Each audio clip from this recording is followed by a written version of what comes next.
ഒരുപാട് കാര്യങ്ങൾ നമുക്ക് ചെയ്തു തീർക്കാനുണ്ടെങ്കിൽ നമ്മുടെ മുമ്പിലുണ്ടെങ്കിൽ നമുക്കത് ചെയ്തു തീർക്കാനായിട്ട് പ്രയാസമായിരിക്കും. നമുക്കറിയാം, നമ്മൾ ഓരോ വർഷം അവസാനിക്കുമ്പോഴും ഒത്തിരി ഗോളുകൾ നമ്മുടെ മനസ്സിലുണ്ടാവും.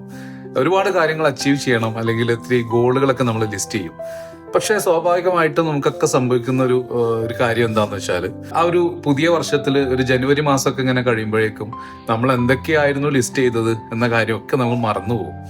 എന്തുകൊണ്ടാണ് നമുക്ക് ഗോളുകൾ അച്ചീവ് ചെയ്യാൻ സാധിക്കാത്തത്?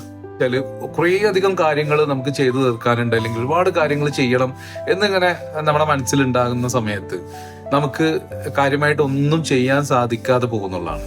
അത് 20 ഗോളിനെ നമ്മൾ സെലക്ട് ചെയ്യുക. 20 എന്ന് പറയുമ്പോൾ ആദ്യം ശരിക്കും നമ്മൾ മാക്സിമം ഗോൾ എഴുതുക. അതായത് ഒരു 100 ഗോൾ എഴുതാൻ പറ്റുമെങ്കിൽ അത്രയും എഴുതുക. അതിൽ നിന്ന് നമ്മൾ കുറച്ച് ഇമ്പോർട്ടൻ്റ് ആയിട്ടുള്ള ഒരു 20 എണ്ണം സെലക്ട് ചെയ്യുക. വീണ്ടും അതിൽ നിന്ന് വളരെ ഇമ്പോർട്ടൻ്റ് ആയിട്ടുള്ള 3 ഗോളിനെ എടുക്കുക. അതിൽ ഒരെണ്ണം കൃത്യമായിട്ടൊരു സമയപരിധിക്കുള്ളിൽ അച്ചീവ് ചെയ്യണമെന്ന രീതിയിൽ വീണ്ടുമായിട്ട് ക്രമീകരിക്കുക. ഇങ്ങനെയൊക്കെയാണ് പ്രൊഫഷണലായിട്ട് ഈ രീതിയിൽ ഗോളുകൾ അച്ചീവ് ചെയ്യുന്നത്. CRCയിൽ കഴിഞ്ഞ ദിവസങ്ങളിൽ ഈ രീതിയിൽ ആ ഒരു സിസ്റ്റം സെറ്റ് ചെയ്തുകൊണ്ടിരിക്കുകയാണ്. വ്യത്യസ്തമായിട്ടുള്ള രീതിയിലൂടെയാണ് നമുക്ക് ഇനി മുന്നോട്ട് പോകേണ്ടത്. അപ്പോൾ അതിന് എന്തെങ്കിലും നിങ്ങൾക്ക് ഹെൽപ്പ് ആവശ്യമുണ്ടെങ്കിൽ തീർച്ചയായിട്ടും കോൺടാക്ട് ചെയ്യുക.